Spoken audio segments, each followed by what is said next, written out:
So we're in Madera, California. We just finished installing this Bradford White propane water heater. It's 40 gallon. A couple of obstacles we ran into right off the get-go. They had the old asbestos pipe coming through there. Not a real problem, except connecting to it, there's nothing to support the weight of it. So homeowners graciously went over to the local hardware store, got a piece of the dual wall B vent. And so we pulled out the old asbestos pipe, got the B vent installed through. We did go ahead and take a couple pieces of plumber's tape and strap it up there just to help support it. It is very lightweight, so really it's not a problem. Then you got some screws in there. Brand new offset 90s. We had to adjust those quite a bit to get them to fit in there, but it's all screwed together, all secure, everything's good. So you got brand new venting through the roof. Up on the cold side, you can see we've got brass 90 right there, and then a little brass nipple. We like to use brass because the galvanized corrodes from the inside out. Sometimes from the outside in begins to weep, and then it doesn't flow very well. So we got brass connections, and then we go over to the Falcon stainless steel connectors. We got an 18-inch connector here. Over to the hot side, the only thing we've done to the hot side is we extended it out. So that coupling is ours. We soldered that on and a brand new adapter, and then made a connection. There's some other work in the wall which is not ours. They have copper to U-pointer piping down to a compression coupling down lower, down to steel, which looks like it's weeping a little bit, and that's not our work. So, but anyway, so we've got that connected in. Cold side, we opted to go ahead and just tie two stainless steel connectors together. It's so far away, but it is brass. So we've got the brass fitting up top.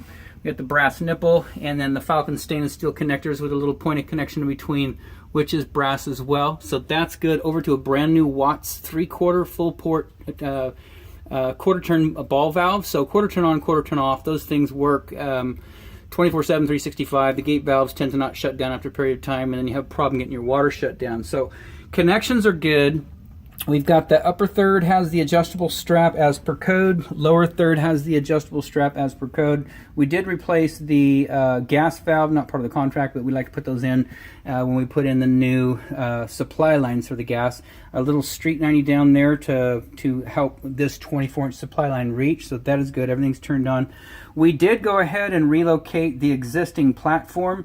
That was installed during, I believe, during the purchase of the home. That was required to get the water heat up the ground. So not our stand, but we did go ahead and put blocking around the perimeter. So we got blocking in the back to bring it out away from the wall, and then two pretty good lags on the back side of this stand, securing it to the wall. Also a screw through the side into the stud where you can see the nailing pattern. So right there we've got a screw in the sidewall. So now it is fastened to the wall as opposed to freestanding. So everything in here is looking good. The burner is on. It's set at hot right now. Hot is approximately 120 degrees. A 130, B 140, C 150, very hot 160. At B, which is 140, you got 30-degree burns in 3 seconds, so we recommend leaving it at hot. Any problems with water, hot water in the home, especially in shower or tub valves or single-handle faucets, something is happening at the fixture, not at the water heater. A good way to test the temperature of the water is come right out here to this drain valve, put a hose on, point it down into a bucket. Again, this is a quarter turn. Take a screwdriver and quarter turn only. It opens up. Put 5 gallons in a bucket. Put a thermometer in it, or put your hand in it if it's not that hot. Put a thermometer in it, and it'll tell you exactly the temperature. Go back inside. If you have anything less than that, something's going on in the plumbing. Everything else looks good. Takes a couple hours for the water to get hot. Outside of that, this installation is done.